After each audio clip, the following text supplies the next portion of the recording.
My name is Daria Caldwell. I'm 41 years old, a recently retired lieutenant in the United States Army. 17 years of service, 4 tours. I spent more time in sand and silence than I ever did around birthday cakes or Thanksgiving tables. And yet, none of that prepared me for the moment I stepped back onto the cracked pavement of my hometown for the first time in 5 years, just to attend my grandfather's funeral. I wore my uniform, not because I wanted the attention, but because he would have wanted it. Colonel James Caldwell wasn't just my grandfather. He was a Marine through and through. When he saluted, people noticed. When he died, the family fell quiet, but not in grief. It was something else, a tightening, a bracing for what would come next. The sun hit the metal doors of the funeral home, reflecting a sharp glare as I approached. My boots, still polished, echoed softly across the concrete. Then I heard it, the voice that had been mocking me since I was 10. Well, the useless soldier finally came. Julian, my older brother, standing there like he owned the place, wearing a suit that fit too tight and a smirk even tighter. His tone was casual, but I saw the flicker of contempt behind his eyes. He raised his bourbon glass in a mock toast, like I was some war criminal being paraded through judgment. I didn't flinch, didn't speak. Years in the service had taught me that silence, when used right, could slice deeper than words. He turned back to his circle of admirers, old classmates, colleagues, people who had no idea who he really was. People who never saw him call me tin can or army charity case every time I walked into a room. Inside the chapel, everything looked just as it should. Polished pews, soft organ music, white roses. A picture of Grandpa in uniform stood beside the casket. Handsome, steady, the man I'd called every month without fail, who never once asked me to come home until the week before he died. As I stepped into the chapel, something shifted. It wasn't just the stale air or the hush that followed me. It was the people.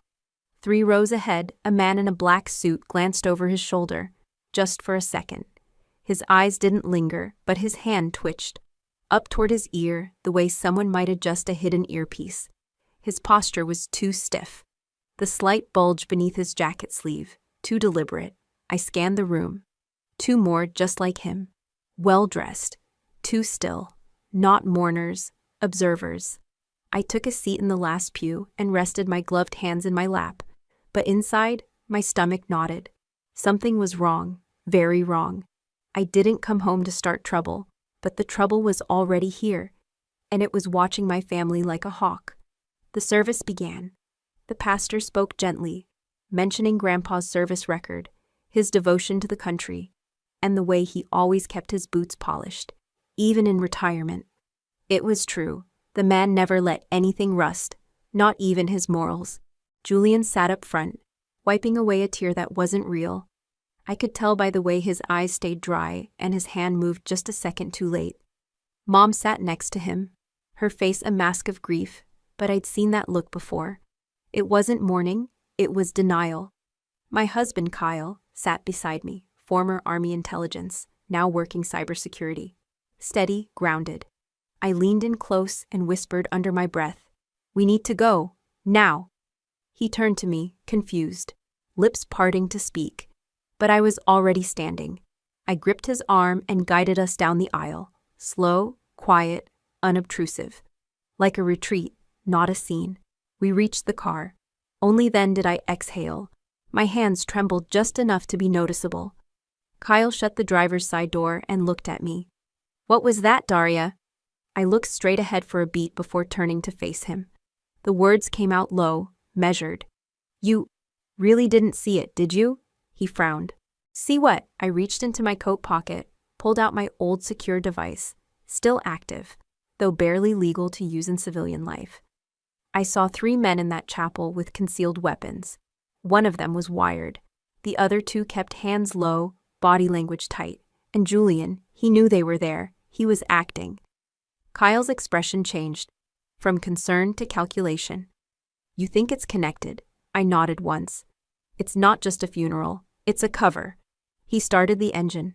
"Where do we go?" I gave him the answer I'd rehearsed since the moment I saw that first movement in the crowd. "Somewhere safe, then I make the call." 10 minutes later, I was on the phone. It took less than 30 seconds. No names, just the code. This is Lieutenant Caldwell, 17 Delta. Barton Avenue Funeral Home. Suspected reactivation of Operation Peregrine. Immediate response required. They didn't ask for more. We sat in silence, parked in a quiet lot behind a closed diner, watching the minutes tick by. Then we heard it. The sirens, 4 black SUVs, lights off, silent approach. Within moments, they surrounded the funeral home. Agents in black emerged, FBI, tactical gear, voices on radios. I didn't need to watch what happened next. I already knew. They were there for Julian, and I was the one who'd brought them. 3 months before the funeral, my phone rang in the middle of a Friday night. Grandpa wasn't one for late calls unless something was wrong. I'd just gotten back from a medical appointment, routine post-retirement checkup, and was still sitting in my car in the driveway, watching condensation slide down the windshield. The screen read, James Caldwell. I answered quickly, bracing myself. Grandpa? There was a pause, like he was checking to make sure the line was secure. Or maybe that he was really ready to speak. Then his voice came through, not panicked, but cautious, low. Daria, there's something you need to know. It's Julian. My heart clenched. What about him? He's not who you think he is, I sighed, resting my head against the steering wheel. This wasn't the first time Grandpa had raised concerns about Julian. He and my brother had been at odds for years, mostly about money, sometimes about politics, but often about values. Still, it had always felt like the typical generational rift. Until now. Grandpa, did he borrow money again? But his next word stopped me cold. There's something going on. Something's being reactivated. His voice faltered, not because he was unsure, but because he was choosing his words carefully. Do you remember Operation Peregrine? I sat up straight. Barely. That's Cold War stuff. You said it was shut down before I was even in high school. It was, or it was supposed to be. Another long pause, then slowly. They're meeting again, quietly, under the radar.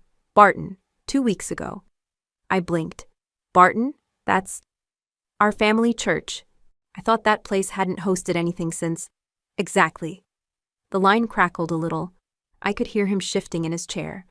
Daria, if something happens to me, don't say that. You'll know where to look. He didn't elaborate. He didn't need to. The Caldwell family wasn't just military. We were intelligence. Discreet legacies, hidden service. Grandpa had trained agents before most people knew the alphabet agencies existed. Are you in danger? I asked carefully. A small laugh escaped him, but it sounded hollow. At my age, everything's dangerous. But yes, if Julian is involved, then this is bigger than resentment, bigger than money. He stopped speaking for a long while. I thought maybe the call had dropped. But then he added, There are files in the workshop, but I've made backups, just in case. I stared into the dark. Why are you telling me this now? Because you're the only one I trust. I didn't know what to say to that. I hadn't been home in years, barely visited. Not because I didn't care, but because the weight of everything back there, it just never lifted. You're still the only one who listens before reacting, he continued. That's why you made a good soldier. That's why you'll make a better witness. I sat in silence, overwhelmed by the magnitude of his words. Should I come home? I finally asked. No, not yet. It's not safe. That word chilled me. Safe. He never used it lightly. Just promise me something, he said. Anything. If the signal comes, if anything strange happens, you don't confront it head on. You observe, you wait, and then you act. I nodded, though he couldn't see me. I will. He hesitated once more, then offered a quiet closing line that I didn't understand at the time. There's more honor in knowing when to watch than when to charge. He hung up. The next day, I told Kyle. He said it sounded like paranoia, maybe even the early signs of dementia. I considered it too. Grandpa was almost 90, but his voice that night wasn't confused. It was calculated, focused. A whisper behind enemy lines, not a ramble from a rocking chair. And just 1 week later, I got the call that he'd died, peacefully, in his sleep. No autopsy requested. That alone raised questions. He'd been active, sharp, still working on his own home repairs. And yet, no warning signs, no illness, no goodbye. I asked for the medical report. There was nothing suspicious on paper, just natural causes. Heart failure, but he had always passed his physicals, never smoked, drank only black coffee and oat milk. And in our last call, he was planning to replace the roof. It didn't add up. Still, I kept it to myself. Maybe I didn't want to believe it. Maybe I thought grief was coloring my judgment. So I buried the memory of that call, shoved it down deep, until the day of the funeral when I walked into that chapel and saw 3 men who didn't belong. And then I remembered every word he'd said. If something happens to me, you'll know where to look. 3 days before the funeral, I landed in Georgia. The air was humid, the sky a dull gray, like it was holding its breath. The drive from the airport to my mother's house was short, but the silence in the car with Kyle felt longer than it needed to be. He didn't ask why I was clutching Grandpa's dog tags in my pocket. He didn't need to. We pulled into the driveway just past 2 p.m. The front lawn hadn't been mowed in weeks. Grandpa would have hated that. He used to trim every edge with military precision, even after retirement. Now the place looked like it was waiting to be forgotten. Mom opened the door before we knocked. She didn't hug me. She didn't smile. She just said, "You're staying in your old room. Don't leave dishes in the sink." It was always like that with her. Practical to a fault. Emotion? Optional. Julian wasn't home, or so I was told. "He's been handling the arrangements," Mom said over a cup of instant coffee that tasted like cardboard. "He's busy." I didn't argue, but I knew Julian. If he wasn't here to gloat, it was because he didn't want to see me until he had the upper hand. That, or he was hiding something. That night, while Kyle helped sort boxes in the living room, I slipped out back. The small garage behind the house had once been Grandpa's sanctuary. He'd worked on everything there. Old radios, army footlockers, maps from 100 places I could barely pronounce. The door was locked, but he'd always kept the spare key behind a false brick near the window. Still there. Inside, everything smelled the same. Old paper, engine oil, dust, and cedar. But something was off. A stack of drawers near the wall had been left half open, like someone was in a hurry. The pegboard where Grandpa used to hang his tools had missing outlines. 3 sockets gone. A wire cutter, too. In the corner sat a tall gun safe, disguised like a tool chest. I'd seen him use it once when I was 17. He made me turn around when he typed in the passcode, but what he didn't realize then was that I'd memorized the sound pattern of the keypad. 4 tones, twice, then silence. I tapped in the code. The safe clicked open. But it wasn't what I expected. Not even close. Inside were no weapons, just folders. Dozens of them. Old military records. Copies of declassified missions. Some in better shape than others.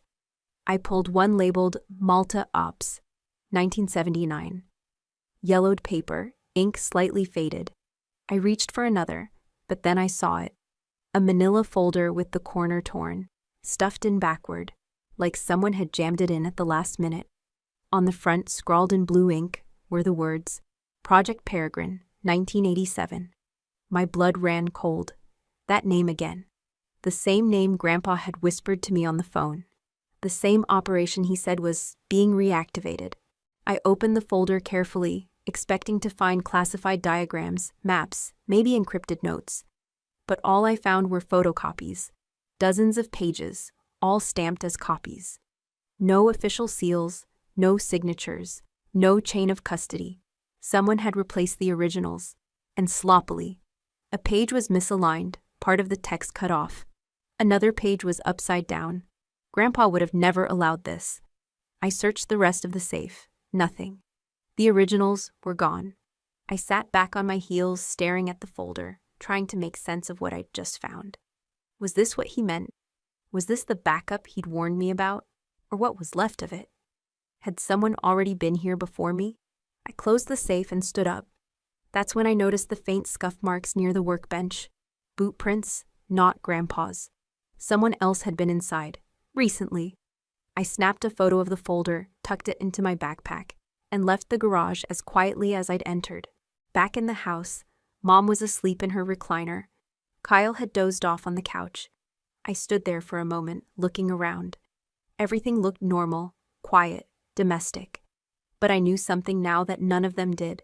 Someone had been looking for what Grandpa hid, and I had just found the hole they left behind.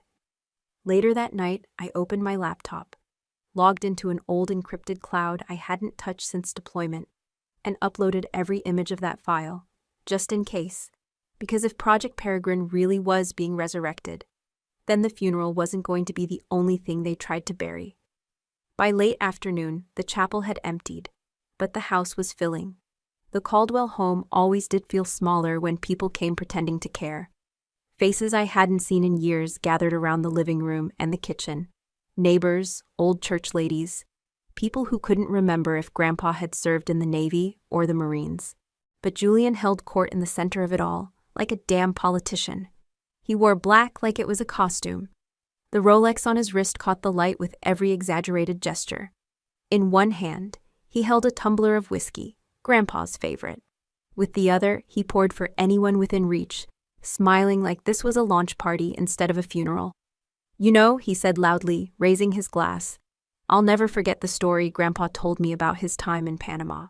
The jungle, the humidity, that one lieutenant who couldn't stomach goat stew. That was real combat, real grit." I froze mid-step, my spine stiffening. Panama. My eyes darted across the room. No one else reacted. Most were nodding politely, maybe chuckling. Someone muttered, "Classic Jim," as if the tale had been told 100 times, but it hadn't, because it never had. Grandpa never spoke about Panama, not to anyone, except me, and certainly not about the goat stew. That wasn't a joke. It was a coded reference, one he used only once, during that final call. A phrase tied to Operation Peregrine. Goat stew, he'd said, was how we spotted insiders. If they brought it up, we knew they'd read the wrong files. I moved closer, standing near the edge of the room. Julian noticed me but didn't flinch. He continued. "And the mission they ran, Peregrine? Oh man. Grandpa said it was the reason the Soviets backed off the Caribbean." Someone whistled low. "Peregrine? That was Cold War, right?" Julian chuckled. "Not officially, of course. You won't find it in any files. But yeah, he trusted me with that one. That was a lie. All of it. Every word." I stared at him, not blinking. He wasn't just repeating old family myths. He was testing, signaling, using classified references, stories Grandpa deliberately shielded. He was seeing who would react, who might know what he'd taken. It was sloppy and intentional. A woman next to him, curvy, dark-haired, vaguely familiar, laughed and touched his arm. "You always make everything sound like a movie," she said. Julian turned to her, voice softer, almost smug. "Truth's stranger than fiction when you grow up in the right family." I took a step back, my fingers clenched. Kyle found me by the hallway, holding 2 glasses of water. "You look like you're about to knock him out." "I should," I muttered. "He's quoting files he never read." Kyle handed me a glass. "You sure he didn't see them before you arrived?" I shook my head. Even if he found them, he wouldn't know what those references meant unless someone explained it to him. That means someone else is involved. Kyle's brow furrowed. "You think he's baiting you?" he asked. I nodded. "And others. That whole goat stew thing? That's a code. Grandpa set it up.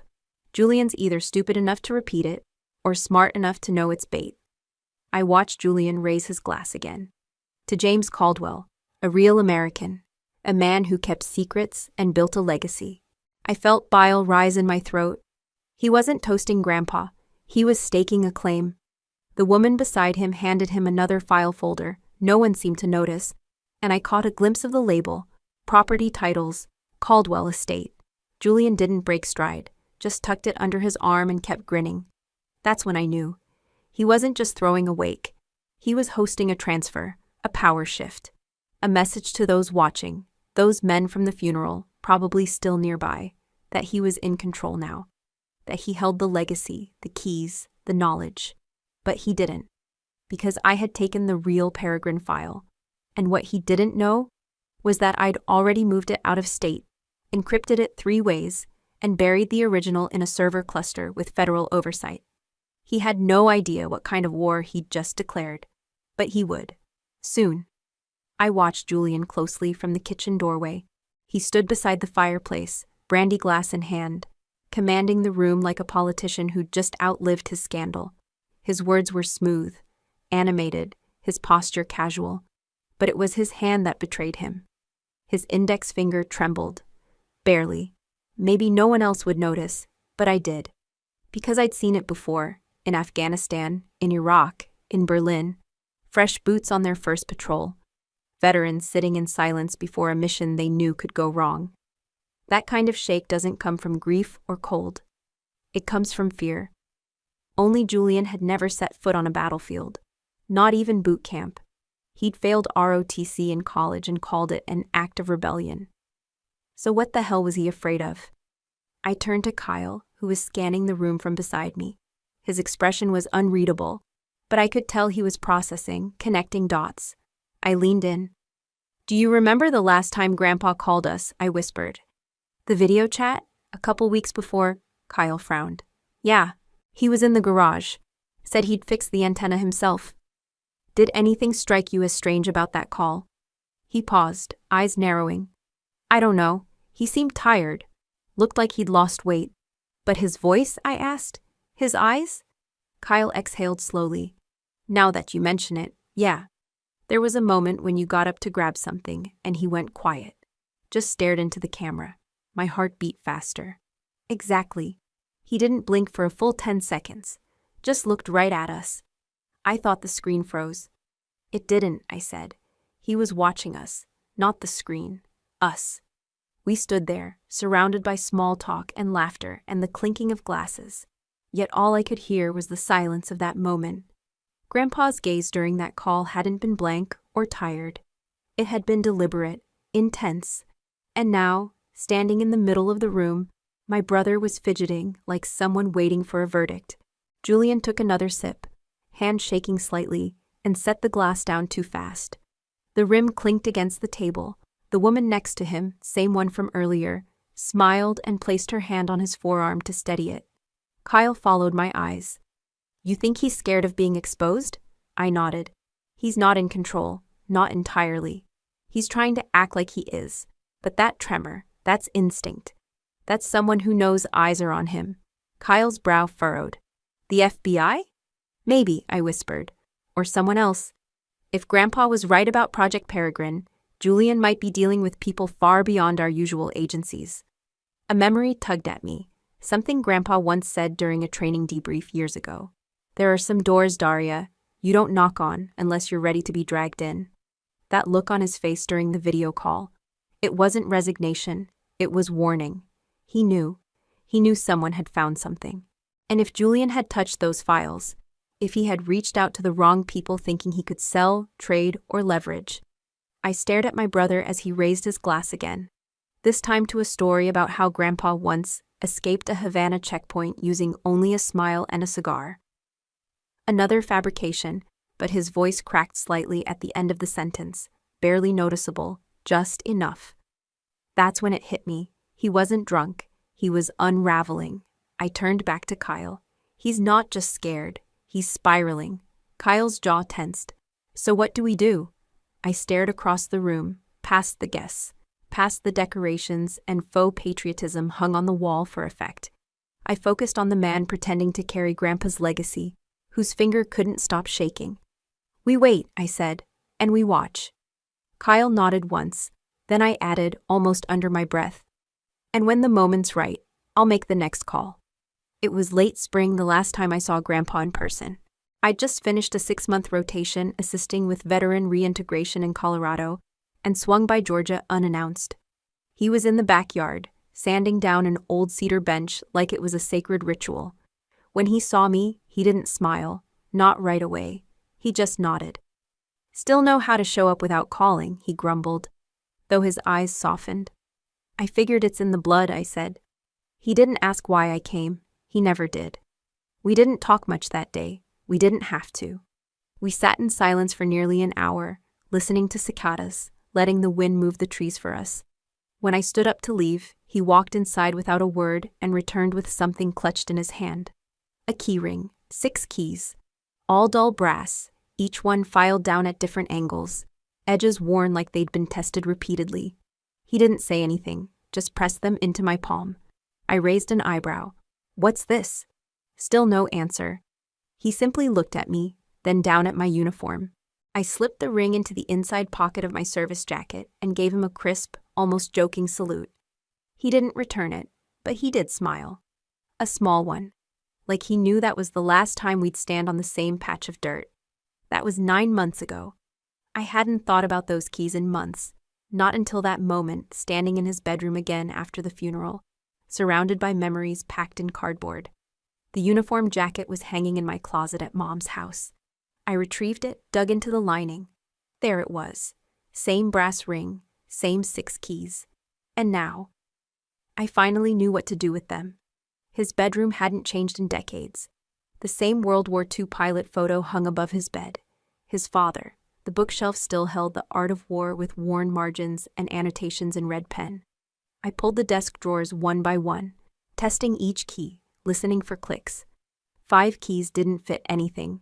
The 6th fit like it had lived there. The lock was hidden beneath the bottom drawer, buried under a false panel.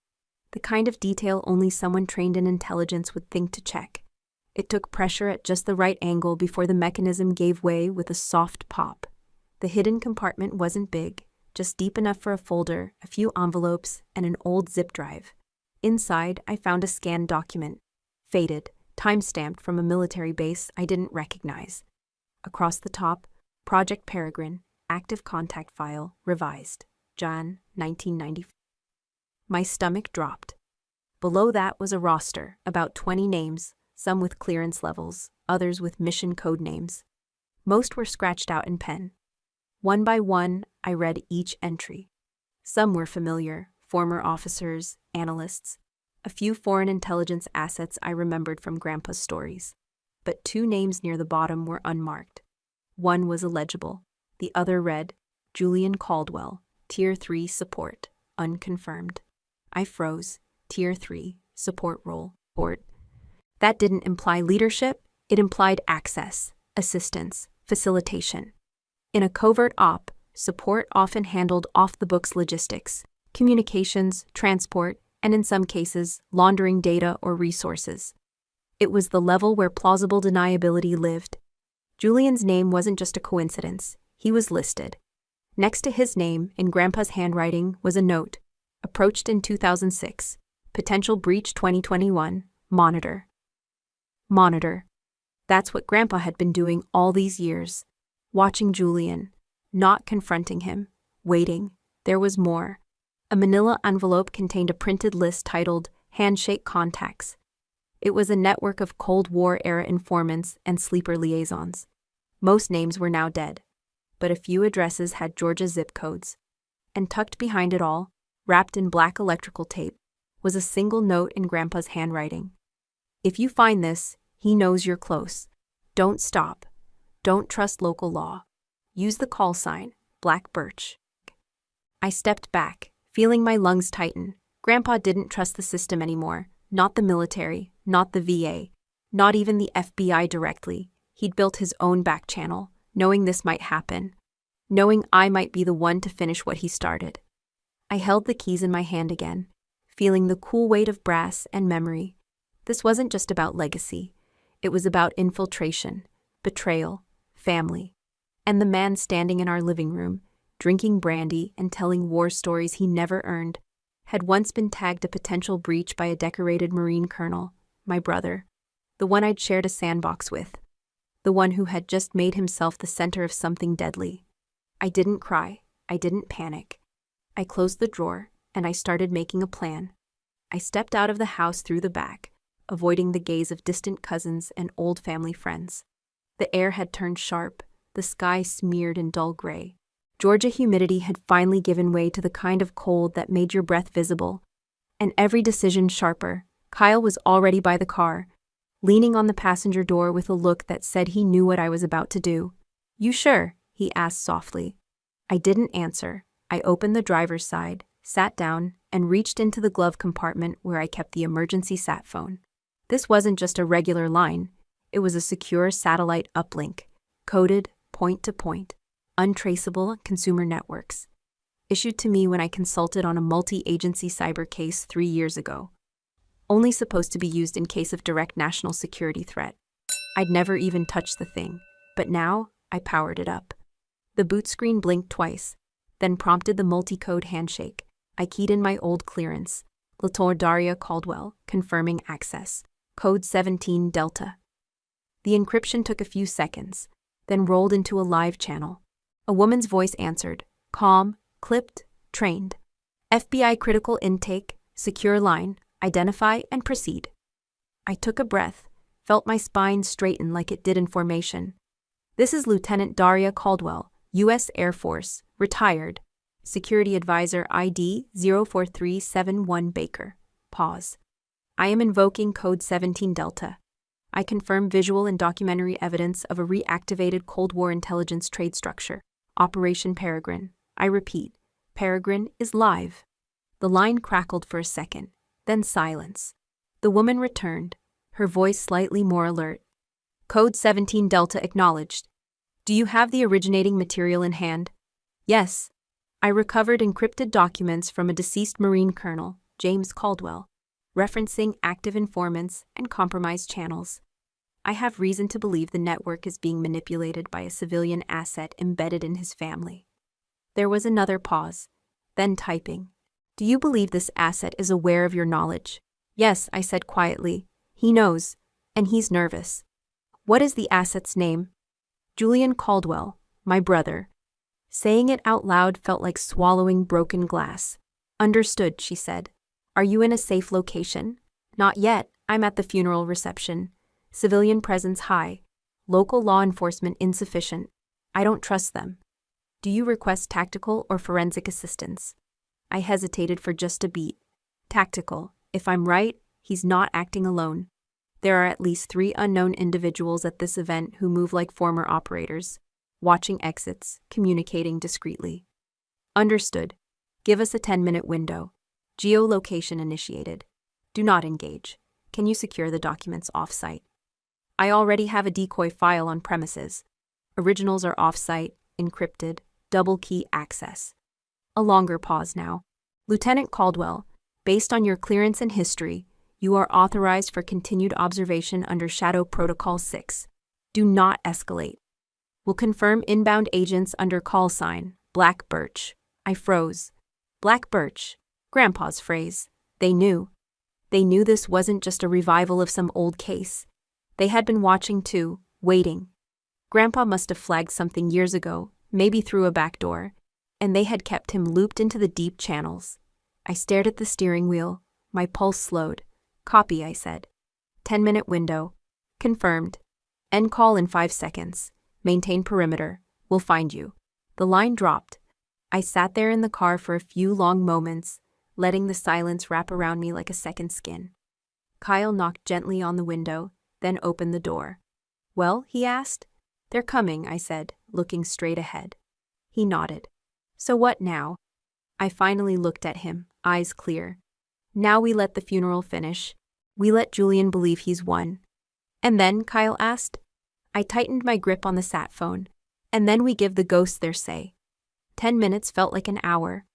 Kyle and I sat in the car parked just across from the main entrance to the funeral home. I kept the sat phone in my lap, my fingers tapping it gently like it might still be listening. My eyes didn't move from the door. Then I saw them. A black SUV pulled up without sirens. No lights, no noise. Sleek. Government issued, armored without looking it. 4 agents stepped out, dressed in suits with bulletproof vests, barely visible beneath. 2 of them moved toward the side entrance. 1 carried a slim black case. The 4th pulled out a badge and clipped it to his front. Federal Agent, DOJ Task Force. No hesitation, they moved like people who'd rehearsed this 100 times. From where I sat, I had a perfect view of the front glass panels. Inside, the room was still full of low conversation and fake smiles. Julian stood near the framed portrait of Grandpa, holding a whiskey tumbler and grinning at some second cousin I didn't recognize. I didn't need to see inside to know what would happen next, but Kyle did. He turned toward me, his fingers gripping the steering wheel though he wasn't driving. Daria, he said carefully, are you absolutely sure about what you saw? About what this is? I didn't turn to him yet. My eyes were still on the SUV, on the agents stepping through the front door. One of them touched his earpiece, coordinating. Finally, I looked at Kyle. "I'm not just sure," I said. "I've lived through it." He didn't speak, so I kept going. 17 years of watching how networks hide in plain sight. Seeing how people pass off secrets as harmless favors. I've seen what happens when men like Julian get just enough information to be dangerous, but not enough discipline to understand what it means. Kyle's jaw clenched, his eyes dark with worry. "And what if you're wrong?" "I'd rather be wrong and alive," I said flatly, than silent and sorry. He exhaled. Through the glass doors, the first agent reached the podium where Julian had been giving his little speech earlier. There was no scene, no shouting, just calm discussion. The kind that makes people freeze because they don't understand what's happening, but know it's serious. I saw Julian stiffen. He tried to maintain composure, smiling faintly as he gestured toward the guest book table. But then his hand went to his pocket. I knew that movement, not reaching for a weapon, reaching to destroy something. "Don't do it, Julian," I whispered. One of the agents stepped closer, and I saw another gesture from the man near the side exit. In under 5 seconds, the room shifted. Not panic, yet. Just confusion. Guests moving back, chairs scraping, someone dropped a glass. Julian raised his hands like he was trying to diffuse the tension, but I saw it, the flicker in his eyes. He wasn't surprised. He was prepared for this. I felt Kyle shift beside me. "Why aren't you going in?" he asked quietly.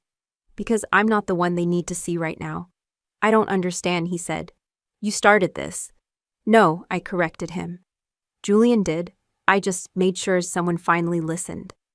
The agents surrounded Julian now, their formation tight. One took the glass from his hand. Another began speaking to the crowd, something about a federal investigation. Guests were being calmly escorted out the side. I noticed the woman from earlier, the one who had been glued to Julian's arm, pulling out her phone. One of the agents saw her, a brief exchange. The phone disappeared into a Ziploc bag. I felt a sharp pang in my chest. She wasn't just a date. She was part of it. I looked down at my lap, at my hands. They weren't shaking, not anymore. Kyle broke the silence again. "Did he ever have a chance," he asked, "to do the right thing?" I turned to face him. "He had 17 years, I said. "Same amount I gave the country. He used his time for leverage. I used mine for duty." A beat passed. Then quietly, Kyle said, "I still don't know if this will fix anything." "It won't," I replied. "But it stops it from getting worse." I turned back toward the building. The doors were opening now. Julian was being led out, head down. No cuffs yet, but that was protocol for high-clearance suspects. He wasn't resisting, but his eyes scanned the parking lot. And when they landed on our car, I knew he saw me. I didn't look away, neither did he. As the agents led Julian out through the funeral home doors, the crowd parted like oil in water. No one knew how to react. Some stepped back instinctively. Others froze in place with half-sipped drinks in their hands. My mother stood near the casket, her hands clasped in front of her like she was still saying a prayer that no one heard. Julian wasn't in cuffs, not yet, but the message was clear. The agents didn't need to make a show of force, just presence, and it worked. Silence fell over the room like snow on glass. Kyle and I stepped out of the car and crossed the parking lot. Not fast, not dramatic. Just enough for people to register that I wasn't just a guest. When we stepped through the doors, I saw her, my mother. She turned. Her eyes widened the moment she saw me. Her lips parted, but she didn't speak. She didn't need to. The room had already done the talking. Her gaze drifted past me to the door where Julian had disappeared. Then it came back to me, and that look, that wounded confusion, cut through me sharper than any bullet I'd ever dodged in the field. I walked up to her. She didn't flinch, but she didn't move forward either. Her arms stayed pressed close to her sides, like she was holding something inside. Maybe 100 questions, maybe none.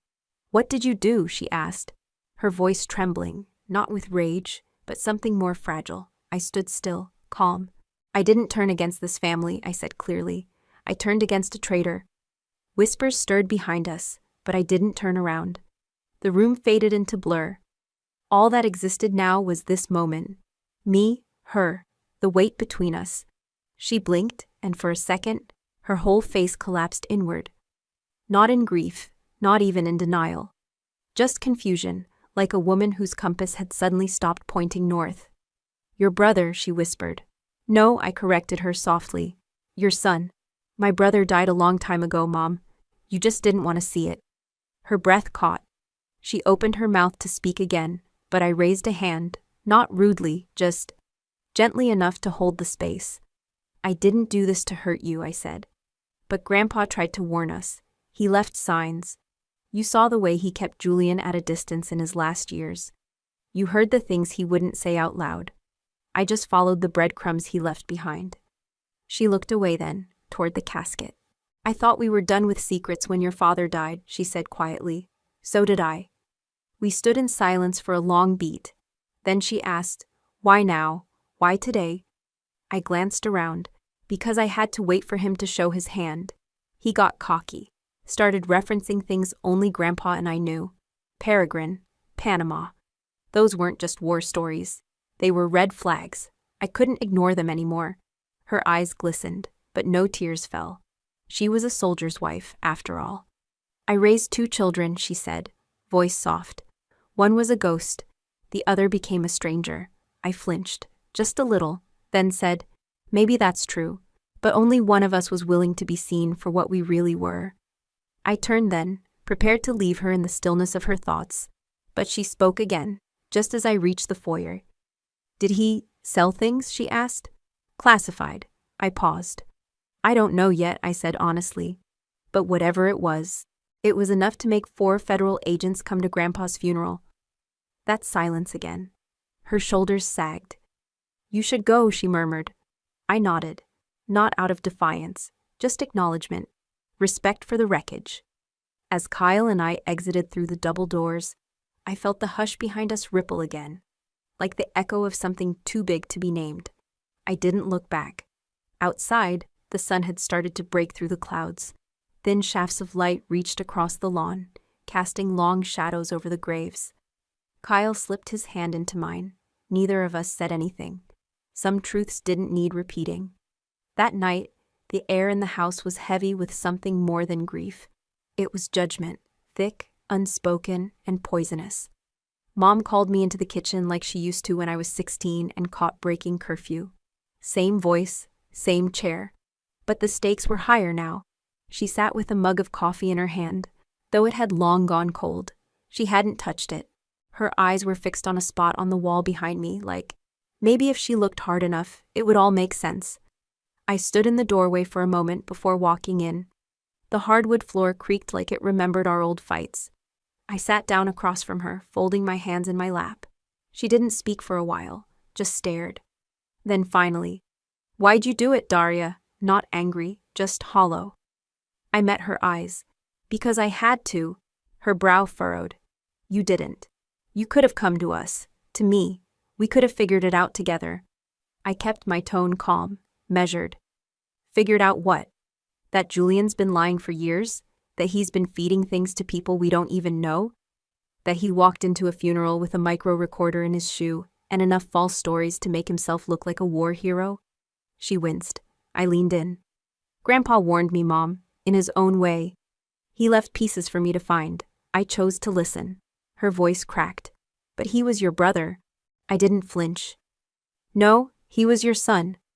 My brother died when he sold his loyalty for leverage. She looked away, her fingers tightening around the coffee mug. You embarrassed us, she whispered. I protected us, I corrected. You just haven't realized it yet. She shook her head. I don't recognize you anymore. I gave a soft laugh, not bitter, just tired. I've been the same all along. I just stopped apologizing for it.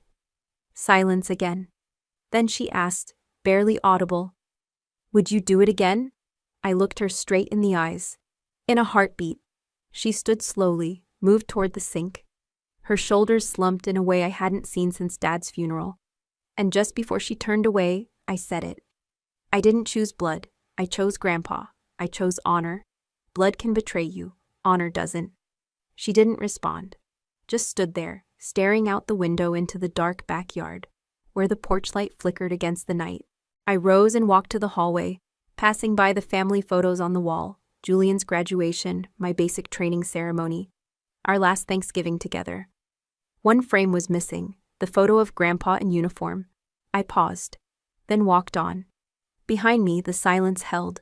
Heavy, like the kind that follows a fire, when the structure's still standing, but the heat has hollowed everything out. The next morning, she knocked on my bedroom door like she had something to say she'd rehearsed all night. Her knock wasn't gentle. It was tight, restrained, like she'd held back a storm and wasn't sure if she still should. I opened the door. She didn't wait to be invited in. She walked past me, arms crossed, the smell of stale perfume trailing her, same one she wore when Dad was still alive. She stood in the center of the room, avoiding eye contact. "You didn't have to humiliate us," she said. I didn't move. "You didn't have to ruin your brother's life," she added, sharper now. "You could have come to me, talked to me, not the feds." I held her gaze. "And what would you have done, Mom?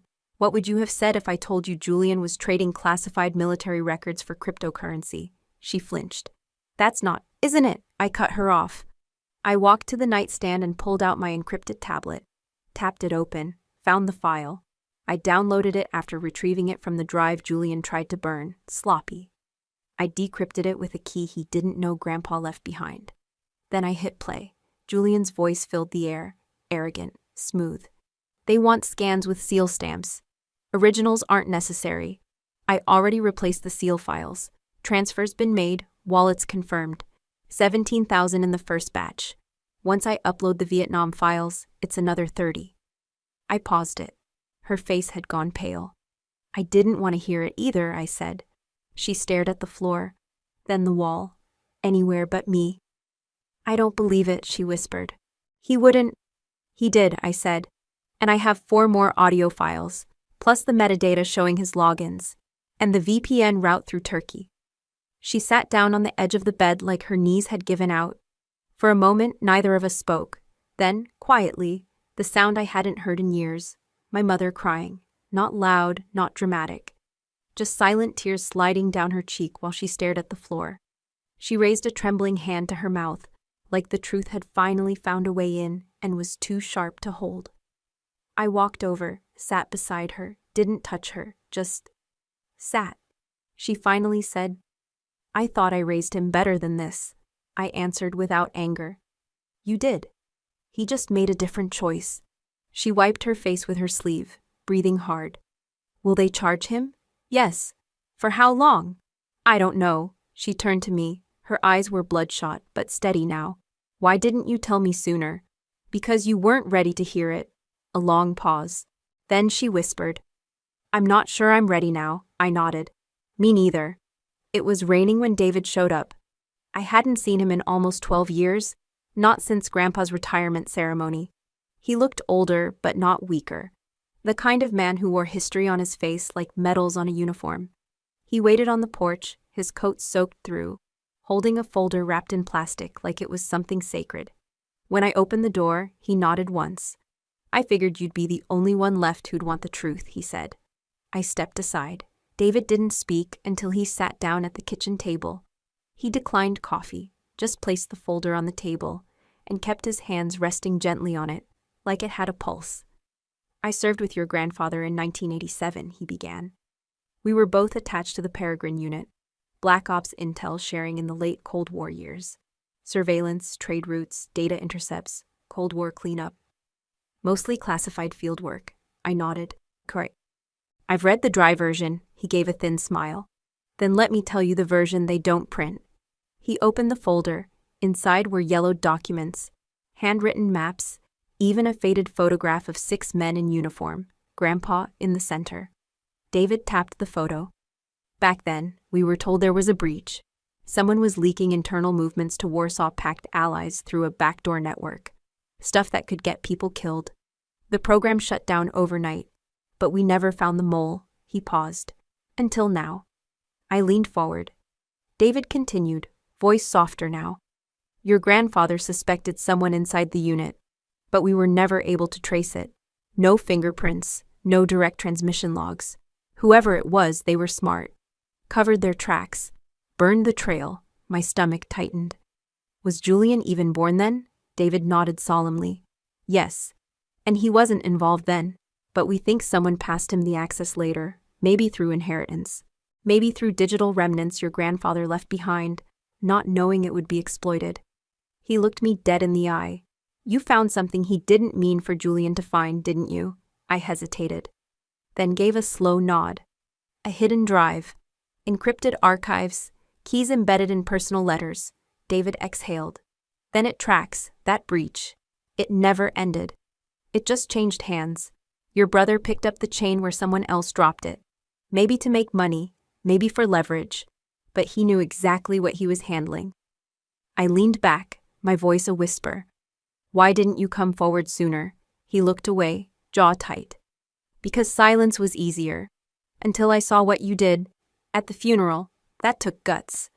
A pause passed between us. I owed him more than silence, I said. David nodded slowly.